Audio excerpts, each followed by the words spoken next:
Is your house haunted? A conversation with John Mallard, paranormal investigator and host of Odd to Newfoundland Paranormal Podcast. Join me as I chat with John about local hauntings and signs that your house just may be haunted. But the time has come for me to pass along my knowledge to help others out there who may be pursuing the paranormal. Excellent, excellent. So, do you have any tips or signs that a person's house could be haunted? Well, usually if I'm getting called into a home, even though I haven't done it in a long time, thank you, COVID-19, usually the first thing I would do is hear from the client, the person who wants me to go over. And I guess you get the common everyday stuff. Unexplained noises is a big one. First thing I always ask people is, do you have a cat? Do you have a cat or any animals in the house? Okay, get rid of those and then see if there's still noises. But definitely the noise is probably your first sign that something might be going on there. It's my belief that this stuff is happening in a dimension that runs parallel to ours. I don't believe that it actually exists here. I think we hear the footsteps, but we never ever see the feet walking. So I'm thinking it's happening somewhere else. So the sounds are what convinces me that things are actually happening. That being said, there's many documented cases of things moving, cold spots. I could go on, but the main ones for me and the ones that I have experienced are just an overwhelming feeling of heaviness in the air. The kind of thing that makes your neck hairs kind of stand up back here a little bit for some people. I've never really had that happen to me. I get more of like a fluttery in my chest and my heart. Usually I feel like something's there. Usually, out on an investigation, if I'm starting to feel like that, I probably stop investigating because there's no way I'm not going to be, I'm biased. Yeah, you can't be objective when you're scared to death. There's been many times where I'm like, yeah, I gotta go sit in the car for a bit and I'll be back. So there you go. But yeah, especially in more places that were borderly haunted, that's definitely something I've felt kind of in my chest, the old heart flutter. Never had the hair stand up though. I think that might be a little cliche for some people, but it's usually more like a tingling feeling I get sometimes when I'm out. Cold spots are a big one for people. I've never really experienced it myself yet. I have documented it with my own device. That might just be because I'm always way too warm. Like I might not pick up on it like someone who's always more sensitive. And people of a certain age do have those kind of hot flashes. So then when you're not having a hot flash, everything seems really cold. Hear about that, all you menopausal women? Here, I need your help to investigate the paranormal. Anyway. Woo! Okay. So, cold spots, sounds that are unexplained, just that over feeling of oppressive heaviness or... and some people, they always associate haunting with malevolent presence, like something bad is going to happen. But very rarely is it that. I've never had that experience. I've been on hundreds of investigations. Usually it's very subtle. It's a little creepy, no doubt, but it's more natural feeling, I guess, to me. God, I'm really far gone into this, aren't I? I'm not even afraid anymore. Yeah, you're not afraid anymore. That's kind of... The fear and the rush have kind of gone out of it. Once the fear and the rush goes out, you're left with the objective view. And usually what happens is you just start to notice a little bit more changes in the light. Changes in the light is another one. I probably wouldn't investigate with anybody by my side anymore. I feel like they just contaminate everything I do. Right. Everything from vibration to temperature changes in the room can be explained. We did have fun in the library basement last year, though. It's not that I don't enjoy it. Yeah, but that was a lot of fun. I had a lot of fun. I did too. I thought it was kind of cool, especially when I seen that weird thing out of the corner of my eye. Man, that was wild down there. I know. And if I had more time, I'd like to investigate down there, put some cameras up, and actually see what's going on there. Absolutely. Usually when you have a light anomaly and stuff like that, it's either one or two things. In the scientific realm, we're seeing a shadow of something moving, or when we glance over, our brain is so busy looking at what's in front of us, a piece of it's come with us. So that'd be something I could do with tests over there. From the paranormal side of view, boy, oh boy, am I ever sure I've seen something shadowy move down in that basement. And it's not just you. So one of the stories that we had with our Haunted Newfoundland Libraries, this YouTube little series that we're doing for October, one of the staff members had a feeling of a shadow right here, like right there.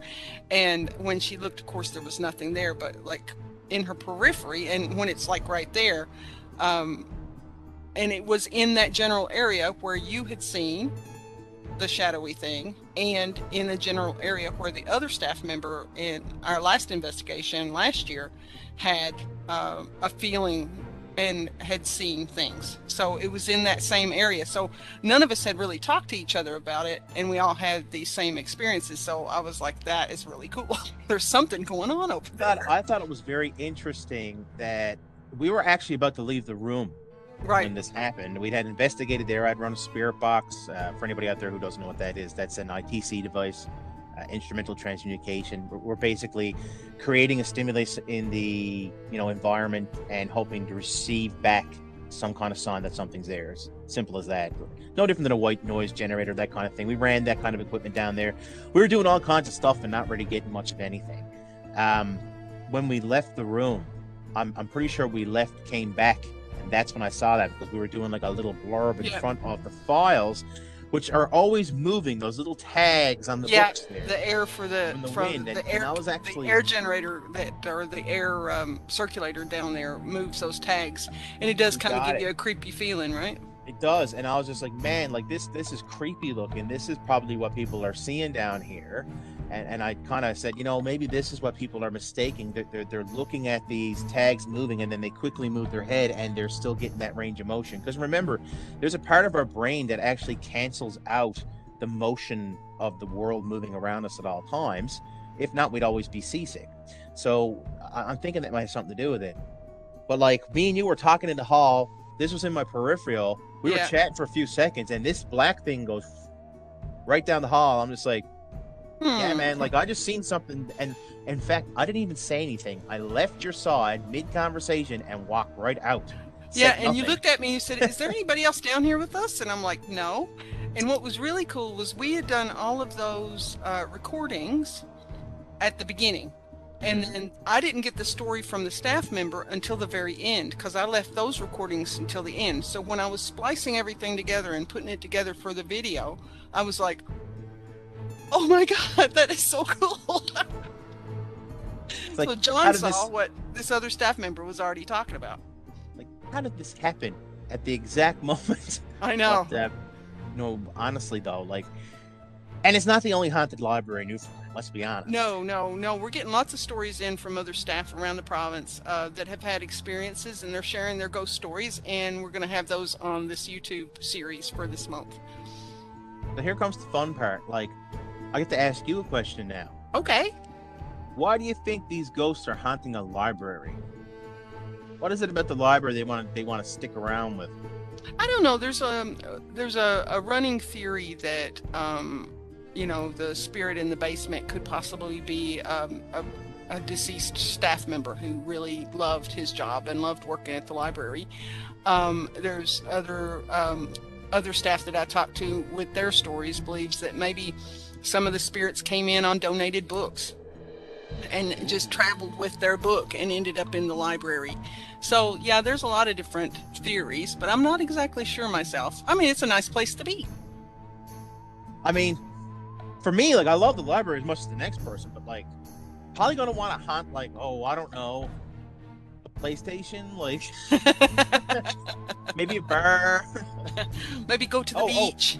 Has there anything happened? Has anything been going on, so to speak? Has anything been happening over your way at the library, at the Arts and Culture Center, or any of the other libraries in Newfoundland? I'd love to hear.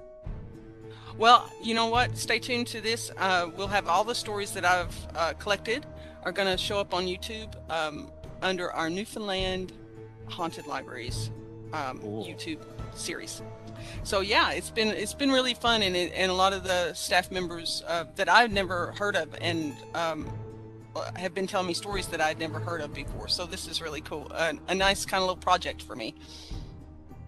I think it's great that people are showing an interest in the library for different reasons. It's become more of a community thing. I think it is, yeah. And don't you always seem to go that you don't know what you got till it's gone?